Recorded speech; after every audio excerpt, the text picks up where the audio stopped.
Hello, everyone. Today we have another fabulous webinar and our final webinar for 2019. My name is Ariella Wagner. I'm the founder of SunRay Construction Solutions, a national construction document service. And today we have the fabulous Alex Barthet, a construction board certified attorney. And without further ado, I introduce the great Alex Barthet. Thanks, Ariella. Again, my name is Alex Barthet. I'm board certified in construction. We help contractors, architects, engineers, and owners in construction-related contracts and disputes. And today, we're going to talk about how to take someone to court yourself, especially if you're owed just a little bit of money. So let's go ahead and get started. In the agenda today, we're going to cover a series of topics. Number one, what are the steps you should do before you hire a lawyer? What can you do on your own? Then next, what does a lawyer do and what can they do for you that you can't do for yourself? How to recover your legal fees if you have to hire a lawyer? And then finally, what are the steps you need to follow in order to file a small claims case yourself? And I will tell you at the very end of this presentation about a recent change in the law that actually affects the title of this presentation, makes it a little bit of a misnomer. We'll talk about that at the very end. And as always, if you have questions, go ahead and submit them through the GoToWebinar chat box. We'll answer all the questions at the very end. But to protect the innocent, please make sure that you do not include any names of people or companies in your questions. So what are the steps that you should do before you hire a lawyer to try to improve the likelihood of collecting any amount of money that's owed to you? So the best first step that I give all of our clients, I know Ariella routinely for SunRay gives it to her clients as well. You need a written agreement that addresses the primary terms of the work that you're doing, scope, schedule, and importantly for this presentation, payment. And most importantly, what happens upon non-payment. So you should have a statement in your contract that says that you need to be paid within 5 days, 15 days, 20 days of issuing your invoice, that you have the right to recover legal fees if you have to sue them, and that any claim or case that's brought should be brought in the court having jurisdiction where you're located, right? You don't want to have to go someplace else. You'd like to be able to deal with a case where you are, and you can put that in your contract. Next, use SunRay and timely send your notice to owner. I can tell you with 20 plus years of experience doing this, those folks that get paid first are those that have lien rights. When the money starts flowing, the people with lien and lien rights are the first people in line to get paid. So timely send your notice to owner. Let me give you a special pro tip here. Even if you don't need to send a notice to owner, and there are certain situations in which that's not required. For example, if you have a direct contract with the owner, you don't technically need a notice to owner. I suggest that you send a notice to owner to everybody. And the reason is that especially as you deal with less sophisticated folks, when they get this document in the mail, it's certified, it's got lots of warnings on it, it looks very official, they take you very seriously and you are more likely to get paid, especially on residential work and small commercial work, if you send a notice to owner, even if you don't need to. We see clients make lots of mistakes when they run a project, and one of the biggest is they keep extending credit when they know they shouldn't. So stop extending credit, stop working on projects if you have the contractual right to stop working on that project if you're not getting paid. It's bad to lose $10,000. It's worse if you know that you're going to lose 10 and then you decide to keep working and now you lose 20. So be prepared and be willing to stop working. If you have lien rights and you've perfected them, timely record your lien, or if your job is bonded, send a notice of non-payment. Again, those folks are the folks that get paid first. And then make sure that you call, email, pop in to visit the debtor. You need to be very aggressive at collecting. The squeaky wheel gets the grease. Before you even have to hire a lawyer, you should try as hard as you can to get paid yourself. So what will a lawyer do that you can't? So one is they can give you advice on the merits of your case and the likelihood of success. That's nice to know. You may think you're entitled to something and a lawyer may tell you you're not. I had a client call me the other day and he said, I'm owed $22,000 for work I did. I asked him, I said, well, when did you do the work? When were you owed the money? 6 years ago. Well, the statute of limitations on a written agreement is 5 years. So he waited way too long. Had he proceeded on his own, he would have wasted the effort. But so a lawyer can tell you what rights you have and the likelihood of success. They also can use the leverage of the law and their letterhead. So we send demand letters all the time. And when we send a demand letter, it's less about what the letter says and it's more about the fact that the other side knows that you now have a lawyer representing you. So you have now escalated the situation from dealing with it by yourself to bringing in a lawyer. We can bring a lawsuit in court. Know that individuals can represent themselves, but any business must be represented by a lawyer for cases that fall outside of small claims court, which we'll talk about in a minute, which is currently any case greater than $5,000. So businesses can deal with cases, small claims cases on their own for less than $5,000, but more than that, they need to hire a lawyer. They will not be able to bring the case. There are ways to recover your legal fees if you have to hire a lawyer, and the two most common ways are the lien statute, which is Chapter 713, and the bond statute, Chapter 627. So if you sue someone because you have a lien on their property or you placed a claim on their bond, if you win, more likely than not, you'll recover your legal fees. The other way is if you have a written contract and the contract says that the prevailing party is entitled to recover his or her legal fees, then you can recover those fees if you win. Just know that most cases settle. So it's not impossible, but if you settle a case, usually there's some type of compromise. You don't have to settle. It's voluntary. You could continue with your case to try to win everything. But when you settle, usually there's some compromise either on the amount of the claim or the amount of interest or the amount of legal fees. One of the things that you need to do in understanding the legal process, whether you hire a lawyer or you do it yourself, is that there are folks that understand that if they get a letter from you, they can ignore you. That if they get a letter from a lawyer, they can ignore that letter. It's the legal process that is initiated by either you or a lawyer that forces the other side to take action, because if they don't, you automatically win and they lose in the form of a default. So if you don't defend yourself in a court case, in a civil court case, if you are properly served with a lawsuit, then the other side can get exactly what they're asking for from the court. And that really is the power that the court process brings. So how do you file a small claims court on your own?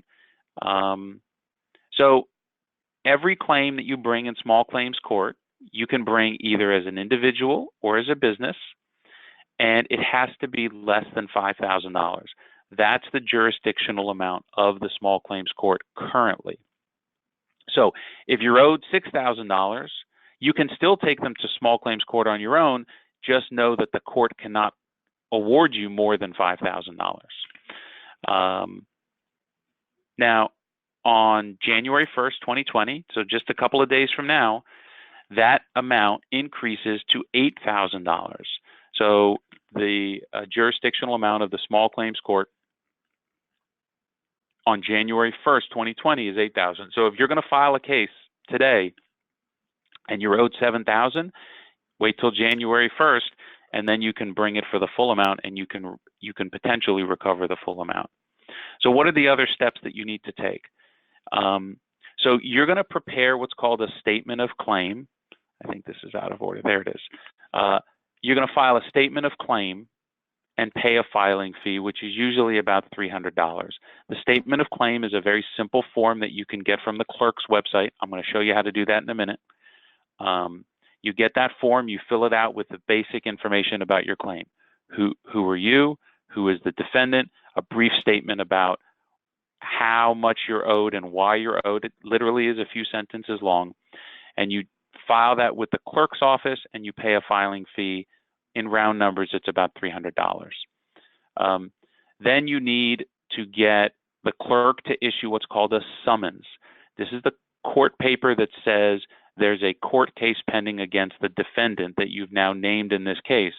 You're going to get that from the clerk's office, and then you're going to give it to either the sheriff or a process server, and they are going to serve the defendant. They're going to find them with the address you give them, or they will look for them themselves for an additional fee. They're going to knock on their door and hand them this piece of paper, and then they're going to verify that they were served, and they're going to file what's called a return of service in the clerk's office to prove to the court that the defendant was properly served with the paperwork. The court is then going to issue what's called a pretrial notice, which is a notice for everyone to show up in court. Now, this first court appearance is not the trial. It is a pretrial conference. They typically pick a date anywhere from 4 to 12 weeks out, depending on the court schedule. Once you get that date, you're going to show up on that date and that time. Typically, it's in the morning. You're going to meet in the courtroom with dozens of other people that have small claims cases pending, and the clerk is going to read out all the people that are supposed to be there that day, and the clerk is going to make a couple of piles. The clerk is going to read out a name, and maybe no one is there. They're going to set those aside, and those cases will be closed because no one showed up. The clerk may read out a name, and one person is there, but the other person isn't. That person, if they're the plaintiff, is going to get an automatic default. They're going to automatically win because the defendant didn't show up. If the opposite happens, the defendant shows up, but the plaintiff isn't there, the court is going to dismiss that case and the plaintiff gets to walk away. And the last pile is going to be the pile of cases where everyone is there. The plaintiff is there and the defendant is there. You're going to go up and see the judge, and the judge is going to say, I'm going to send you to mediation now. And literally on the spot, you're going to be sent to a different room, and you're going to try to mediate the case, effectively settle the case between you and the other side. And if you can settle, you're going to enter into a settlement agreement right there on the spot. The mediator is going to help you write an agreement, and it may say the defendant shall pay the plaintiff $3,242 by January 7th. And both parties are going to sign, and now you have resolved the case subject to the terms of that settlement agreement. If you cannot settle the case at mediation, you go back in front of the judge right there the same day, and the judge is going to say, are you sure you can't settle? You'll say yes. How many witnesses do you have? You'll say 1 or 2, depending on how many witnesses you want to put up at the trial. He'll ask the defendant, and then they will send you away, and you will get a trial date. And then you have your trial. So now you'll get this trial date. You're going to prepare your documents and the witnesses. You'll show up on the date for the actual trial, which usually will take anywhere from half an hour to an hour for the court to handle this trial. You'll present your witnesses, and the judge, you'll ask your witnesses questions. The other side can ask your witnesses questions, just like you see on TV. The other side will put their witnesses on. You can ask them questions. The judge can ask questions, and the judge will make a decision. And someone will win and someone will lose right on the spot. The judge will enter an order giving someone either the recovery that they wanted or not. And that will be the end of the case. And it will result in the form of an order dismissing the case if the defendant won, or a judgment in your favor if you won. So how do you get all of these forms and this process in a little bit more of a detailed fashion? you're going to use Google, and you're going to type in how to file a small claims case in, I use the example of Miami-Dade County, put in whatever county, Broward County, Monroe County, Duval County, and you're going to get a list, and typically one of the first results is going to be the clerk of court for the county that you're looking for, and every clerk of court in the state of Florida has a page dedicated just to their small claims cases.